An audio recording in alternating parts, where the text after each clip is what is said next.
Magkano na nga ba ang interest rate para sa salary loan or calamity loan? Paano mo rin to? Mada-double check sa account mo gayong nagsabi na pinababa na raw ang interest rate para sa loan natin ng 8% or 7% para sa calamity loan. Tara pag-usapan natin yung iba pang mga detalye at kung paano nga ba mag-loan dito sa SSS. By the way, kung first time mo sa channel na to and gusto mo pa ng mga online tutorial videos katulad nito, please click the subscribe button. Pagka-login ninyo sa SSS online account ninyo, pumunta lang sa loans dito sa bandang taas. Kung ang gamit nyo ay yung cellphone ninyo, merong 3 lines sa bandang taas. Hanapin lang ang loans and then salary loan. Mula dito, kung may naka-enroll na kayong bank account sa SSS ninyo, pwede nang makapag-proceed. Pero kung wala pa kayong na-enroll na bank account, kailangan nyo munang mag-enroll ng disbursement account. Dito sa bandang taas, merong services disbursement account. Ano-ano yung mga bangko na dapat i-enroll? Yun yung mga nakaka-receive ng perang padala via PesoNet. Katulad nito, pag nag-enroll ako ng bank account, andito na agad yung listahan ng mga bank account na yon. Let's say, meron akong BPI savings account. Pipiliin ko lang siya mula dito, ilagay ko lang yung bank account number, at pumunta na sa mga next step. Meron kaming ginawang detailed na step-by-step tutorial guide kung paano nga ba ito gawin. Pwede nyo i-check yung page or channel namin. Pero kapag okay na, meron na kayong bank account, pwede na mag-proceed, diretso na tayo sa salary loan. At ito sa bandang baba, importante na i-check ninyo yung loanable amount.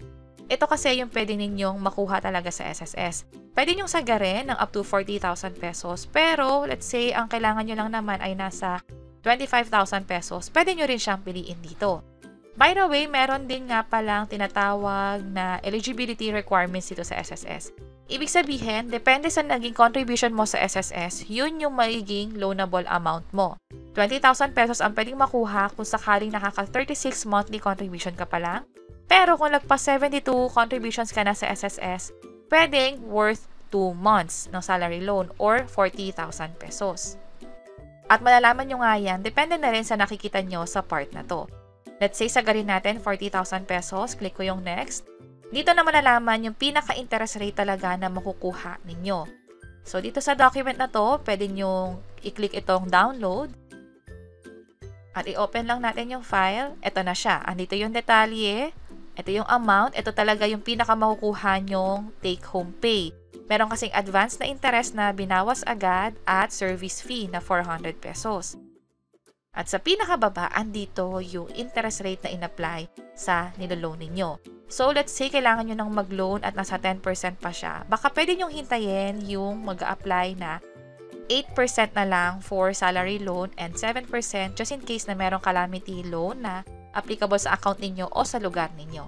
At may nakalagay din kasi dito na applicable ito para sa mga good standing na mga members ng SSS. So, hindi ko alam kung ano yung ibig sabihin ng good standing, kung wala ba itong loan dati or wala bang penalty, or baka naman para lang to sa mga may late or existing loans na hindi pa nababayaran. So, mas maganda na i-double check ninyo. That's why pinakita ko sa inyo kung paano nga ba malalaman. Dito sa step 2, yung disclosure, kapag dinownload nyo yan, ito yung document na makikita ninyo. Bukod pa dyan, makikita ninyo kung kailan nga ba dapat siyang bayaran. Importante to lalo sa mga OFW, self-employed or voluntary na tayo yung nagbabayad mismo nung loan natin sa SSS. Pero sa mga empleyado naman, dapat ikakaltas to sa sahod ninyo at i-double check ninyo na yung kinakaltas sa inyo ay napupunta talaga pambayad para sa SSS loan ninyo. Meron din kasing penalty na tinatawag dito just in case na magkaroon ng late payment. At bukod pa sa penalty, meron pang interest na i-apply pa dyan. At magkano yung dapat nyong ibayad kada buwan? Andito yan sa amortization, depende sa niloan ninyo kung magkano ba yung ikakaltas o yung dapat na ibayad ninyo per month. Tatakbo yan ng 24 months hanggang sa matapos nyong bayaran yung buong loan, kasama na yung interest para dyan, which is makikita rin dito. So, sa kabuuan, kung 40,000 yung niloan mo, ang babayaran mo sa kanila ay nasa 44,299. Bukod pa yan sa service fee na 400 pesos at advance interest na 646 pesos. Again, depende ito sa niloan mo. Kung sakaling babaguhin naman yung loanable amount, mag-update din itong disclosure statement. Halimbawa, back lang tayo. Ang gusto ko na lang i-loan ay babaan natin. Let's say gusto ko na lang 30,000 pesos. Click natin yung next. I-download ko lang ulit to. Open lang natin yung document. Ito siya. 30,000 pesos yung nilo-loan. Ito yung mauuwi. Nasa 29,215 ang charge niya. 300, advance interest 484 pesos. At sa kabuuan, ang babayaran talaga natin bukod sa service fee at advance interest ay nasa 33,224. Tatapusin yan ng 24 months.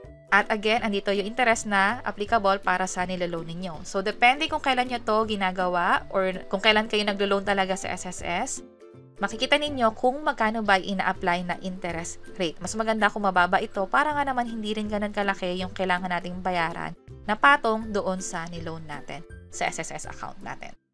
At kapag okay na tayo sa disclosure, nabasa na natin tong 3 pages, i-check lang to, click yung next, merong summary dito ng service fee, advance interest, at kung magkano talaga yung makukuha natin, which is 29,215 para sa 30,000 pesos na loanable amount.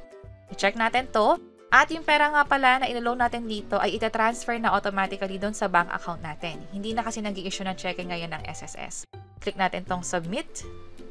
Kapag okay na, i-check na lang natin to at i-click itong okay. Makikita ninyo yung confirmation sa next page. Kung sakaling empleyado kayo, kailangan pa tong i-approve ng HR ninyo or ng kumpanya pinagkatrabahuhan. Kaya mas maganda na i-inform nyo sila na nag-loan kayo sa SSS at dapat i-approve or i-certify nila yon sa side nila. At kapag na-approve ng SSS, gaano katagal bago mapunta sa bank account ninyo? Pwedeng tumakbo ng 3 to 5 business days. Pero sa experience ko, nung nag-loan ako, after 3 business days, napunta na agad sa bank account ko yung niloan sa SSS. At ganun kadali mag-apply ng loan dito sa SSS. Pwede nyo ma-double check muna kung magkano ba yung interest na applicable para sa niloloan ninyo. Also, magkano rin yung babayaran nyo monthly. Para sa iba't ibang mga tutorial videos, para sa pag-enroll ng bank account, pag-apply ng benefits, pwede nyo i-check yung Payshare channel namin or yung mga tutorial ay nasa description sa baba. Sana makatulong. See you sa next videos. Bye-bye!